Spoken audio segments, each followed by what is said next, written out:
Says the attack on the school being used to shelter Palestinian families is a serious violation of international law.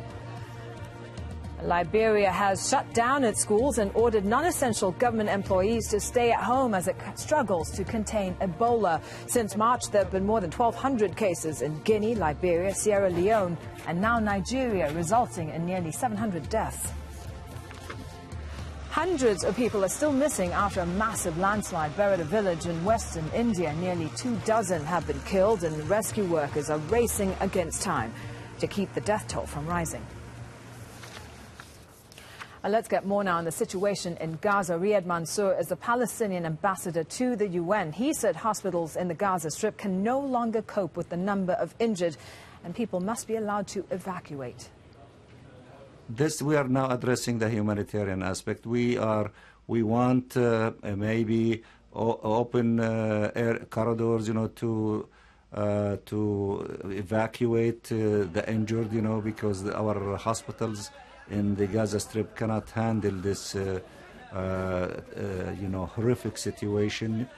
We need to have passages for truckloads of humanitarian help to reach the Gaza Strip, to address the needs of people in terms of clean water and so on and so forth. Some of these provisions that the Secretary General is familiar with in areas of whether natural catastrophes or human-made catastrophes, to address it in such a way. Tomorrow morning there will be an open session of the Security Council in which Ms.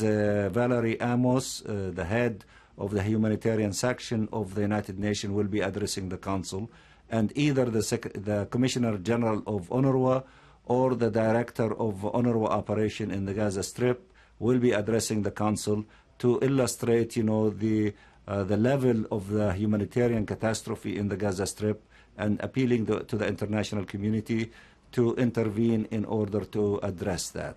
On the political front, we still believe that the Security Council is dragging its feet. It is not rising up to what is required to adopt a resolution to condemn this aggression against our people, to demand its cessation immediately, to provide protection for our people, and to call for the implementation of Resolution 1860 that calls for, among other things, of lifting the siege against the Gaza Strip. Now, although it's not safe for people in Gaza to leave their homes, many have no choice. Charles Stratford met some who are going to great lengths to try and feed their families. They know there's a risk of an Israeli airstrike, but they need bread for their families. Men on one side, women on the other, and queues getting longer every day. Many of the people here have left areas destroyed by Israeli bombing. There's a lot of fear. Nowhere is safe.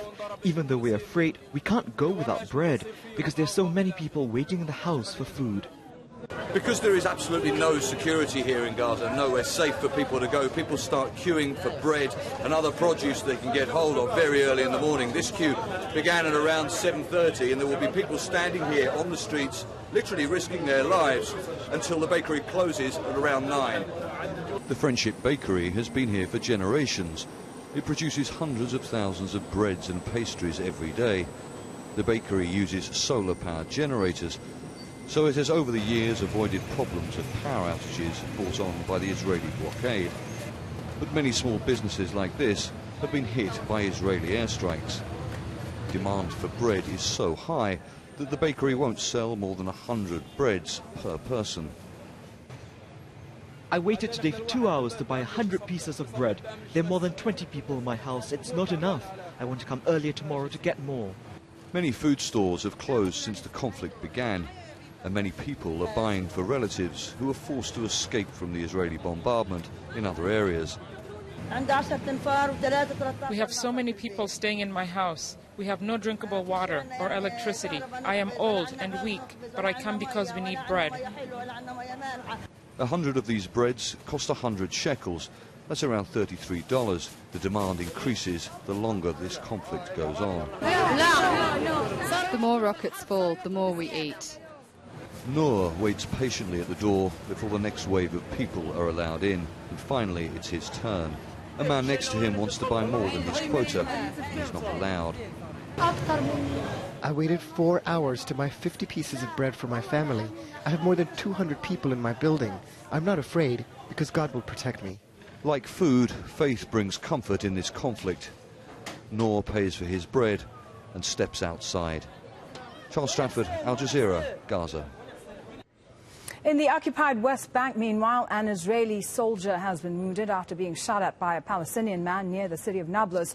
Violence broke out in response to a raid by the Israeli army in the village of Kabalan. Al Jazeera's senior political analyst Marwan Bashara is in London for us. And Marwan, we heard Riyad Mansour, the Palestinian UN ambassador there, saying that hospitals in Gaza can no longer cope with the number of injured and that people must be allowed to evacuate. Now, we've seen with the war in Syria, people fleeing the violence to neighboring countries like Lebanon and Jordan and Iraq. But in Gaza, people can't go anywhere, can there? Is this the only place in the world where people are stuck there with this bombardment going on around them? Well, you know, interestingly, it wasn't just Riyad Mansour, the Palestinian ambassador to the United Nations, that said that. These are the words of the Secretary General of the United Nations. Ban Ki-moon have stated in more than one speech, in more than one statement, why this is one big prison and why people have nowhere to go. He actually said that. He said people in Gaza have nowhere to go. And in the end of the day, I mean, you know, even if they did, right? I mean, can you imagine for a second that before Hamas sends its next rockets to Ashkelon or Tel Aviv, that it will ask Israelis to evacuate Tel Aviv because they're going to shoot rockets? I mean, how will Israel respond, and the United States, if the Palestinians are going to start sending text message to Israelis to evacuate their cities, and they could evacuate them, and they can go up to the north towards Haifa and so on and so forth? Would they? Would they evacuate their homes and their communities and their schools and their synagogues because Hamas gave them a threat that they have to go? Because Israel's communication and command center is in Tel Aviv, is in Ashkelon? Would they do that? Would they leave their communities? I doubt it. But be that as it may, already the United Nations Security Council and the United Nations Secretary General have insisted once and again that there has to be a ceasefire, that this offensive, this aggression against the Palestinians need to end, because in his words, yes, Palestinians have nowhere to go. This is an open-air prison. It's been a prison for a long time, and even during the so-called peace process, this was under siege, and under siege notably by the Israelis.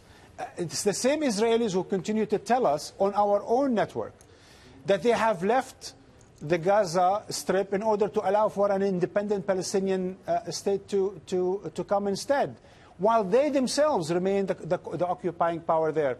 So all these contradictions mixed with the same, more of the same aggression, is really leaving not only nowhere to go, but no other options for the Palestinians but to resist. Now, Marwan, we're hearing growing international condemnation. We've heard the UN condemn this latest attack on a school. I keep hearing that the international community needs to put pressure on Israel to stop this, but so far the growing voices of condemnation are not doing anything to deter Israel. What can and should the international community do? What would put real pressure on Israel? Yeah, the first thing would be is for them to stand up for the name, the international community. I mean, what is this international community? In the end of the day, these expressions cannot just be repeated without them having just, at minimum, some meaning of sort.